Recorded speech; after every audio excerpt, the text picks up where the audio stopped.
like the eagle watching the direction of the wind, and then it spreads its wings. That's what we call soaring. It does not fly, the eagle soars. You must discover God. Your season of preparation is your moment of encounter. Listen, most people today want to live a great life, and all they are looking for is the name of the ministry. This is not how we started. The protocol of greatness is found in Genesis 1 verse 1. In the beginning, God. Everybody say it. In the beginning. Not fame. In the beginning. Not a name. In the beginning. Not power. In the beginning. Not rema. If you violate this protocol, you are going to destroy your life. There is no great man who started with the desire to be great. In the beginning, God. This is the first message that must be restored, especially to the generation coming. For many, in the beginning, power. For many, in the beginning, titles. For many, in the beginning, platform and the name of ministry. For many, in the beginning, CSC registration. When we started with God, it was a blind passion for the things of God. We did not even know ourselves. Some of us came from families where by our biological whatever it is, we did not even know that we had much. Your season of preparation is the time to press into God. You heard what they were saying here. Passion for God. How does a student come into class and then puts his ego down and stands before people and talks about Jesus very boldly? In the beginning, God. In your season of preparation, that is the time where you discover God. Daniel chapter 11 and verse 32. The B part says, but the people that do know their God. Your season of preparation is the season where God must move from being your pastor's God to being your God. He must move from being your mentor's God to your God. Is the season of a personal revelation. Thank God for the leverage of what somebody told you about God. But you have to now know him. Lord, reveal yourself to me. Because when you stand before Pharaoh, he will ask you who sent you. Pharaoh is not just, you can't bring a rod and stand before Pharaoh and say, Pharaoh, God sent me. Say, which one? And you'll be surprised that you yourself, you say, I don't know. Are there many? I never knew there were many. There are many people today who have started ministries, respectfully speaking, who have started all kinds of things, and then when the attacks and the vicissitudes of life confront them, that is Pharaoh saying, who sent you? They stand in shock and in frustration. I didn't answer that question before I started. But the people who know their God. You are my God. You are my God.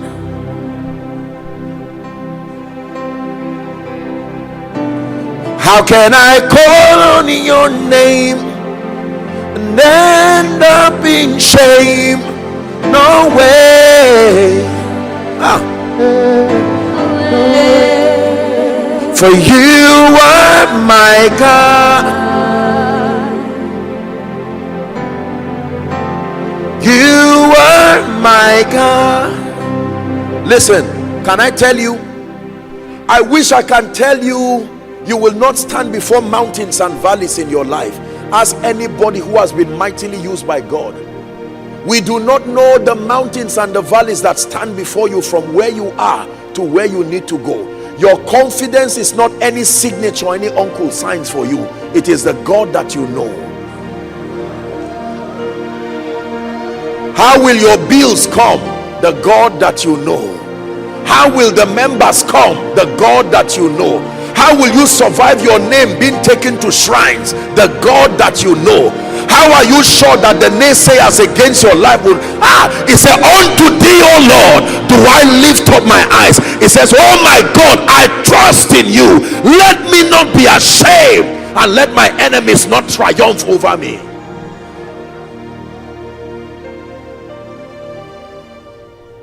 Listen very carefully. God is speaking to you tonight. How can I call on your name and end up in shame? No way.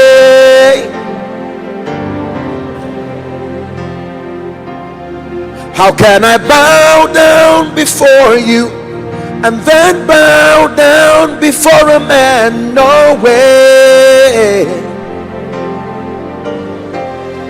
Because you are my God. Shalabaka sobrandege lakatosia. You are my God.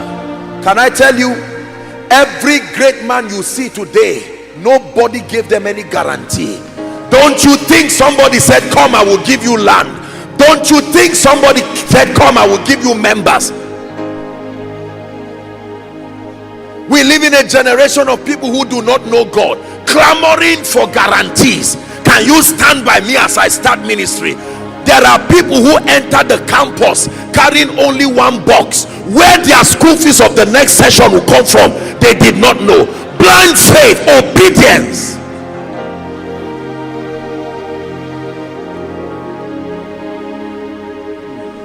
Please listen very carefully. Some of you, God is shaking away this auxiliary scientific faith that does not produce results.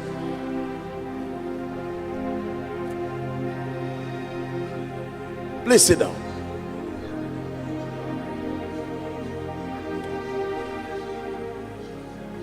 I think you should work on something, maybe media. Something is playing in the background. So, season of preparation, number one, you discover God. Let me tell you this, when you start your journey, and this is the advantage of the campus, aside from the privilege to learn, the campus is a platform that gives you the liberty to know God. There are many families, because of their biases as to certain aspects of the kingdom, they may not give you the liberty to worship and pray and do night vigil. So God uses the disguise of your academic pursuit and plants you in an atmosphere that gives you the privilege you may never get at home. There are many people who will not be here if they were in their homes. The parents will not agree. Some by 5 o'clock, 6, no matter how old you are, once you are under that covering, you must be home. So he gave you admission, even though you were not qualified. You still don't know why the admission still came.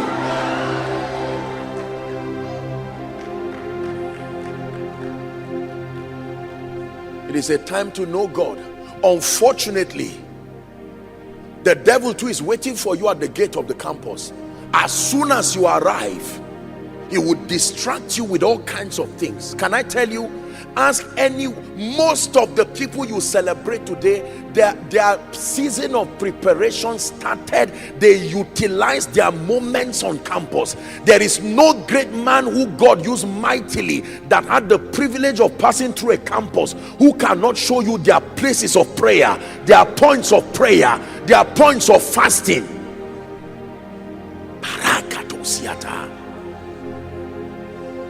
Moments where you prayed, moments where you fasted, no money but you fasted, or you carried everything and gave it away, and it will look as if you are irresponsible.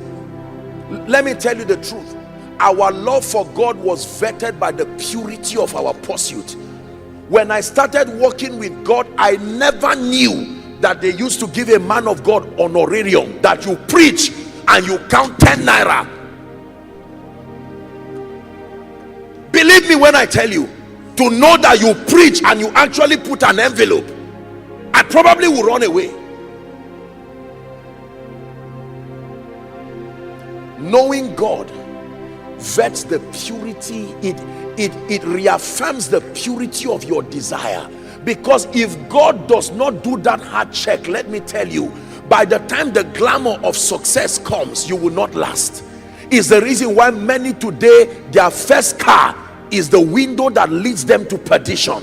Their first international ministry is what dries up their prayer life, because they did not stay with God to love him and to know him above all things.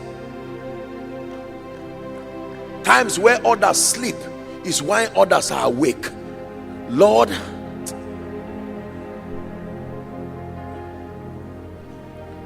my beloved is the most beautiful among thousands and thousands.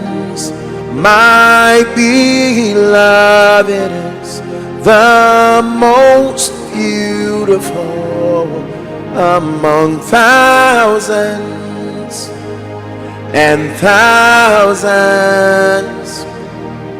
Yeshua,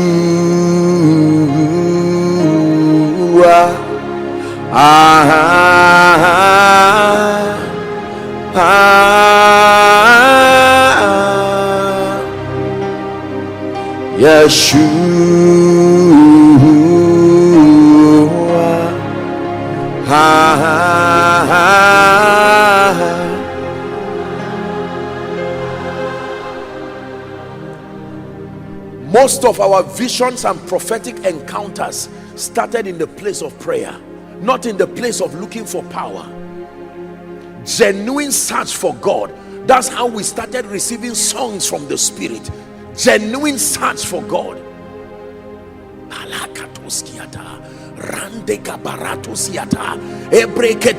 Help them, please. Genuine power forged by the fires of his presence. No TV, no radio, no nothing, no phones, but God. In the beginning, God. For someone, God is saying, I'm still waiting for you where you left me. You started with me, but your first invitation, they gave you an opportunity and you left me, and you believe you are doing ministry. He said, in the year that King Uzziah died, something must die for you to see God. Your pride must die, your ambition must die. When you come to him, he takes away that which is alive in you, and he becomes your only life.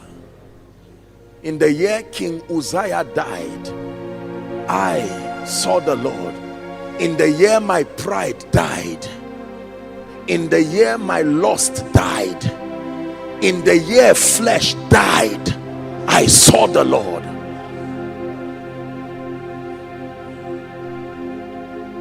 So the first, in your season of preparation, God gives you time. There is a time frame to pursue God and to seek him sincerely.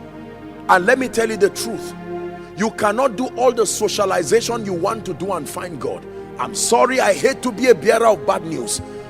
In economics, there's something called opportunity cost. Is that true? You have to make quality choices. You have to discover the God of heaven. Lord, so this is how you are. And let me tell you this, the seed for finding God is time. You will never truly encounter the God of the Bible if you cannot sow the seed of time. Don't give God 5 minutes, 2 verses, 10 minutes prayer. I want to have an encounter of someone who has dedicated himself, literally become the sacrifice on the altar. God is not unjust, my dear people. And let me tell you the truth, the bankruptcy of the genuineness of your encounter will tell later in ministry. It's true. It's the reason why today there are people who are weak, very, very weak. They did not build capacity. Can I tell you this? On campus, you most likely don't have children. You most likely are not married. You most likely may not be the person shouldering your finances. That time you have, you will not have it again. There are today, ask any man of God to set aside time for God is a luxury. You have to go the extra mile to create certain things.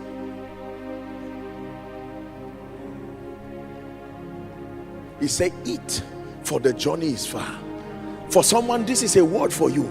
Instead of running around trying to announce yourself and say you've not invited me, thank God that nobody knows you yet, and stop wasting your time trying to make everybody know you. That is not the key to ministry. Just because you have advantage of internet and YouTube, you can shout your name and be surprised. If God does not say hear ye him, you will waste your time. You see, this generation needs help. We need to redefine our priorities, because we are used to celebrity living. All I need to do is just conjure something, let people just know I'm there, and that's it. No. When the devil finds out that you are determined to destroy yourself, he will be the one to open the door for you, because it is knowing God that will help you to know which door is anointed and which door is not anointed, even if it is opened. Let's hurry up because of time. Number 2,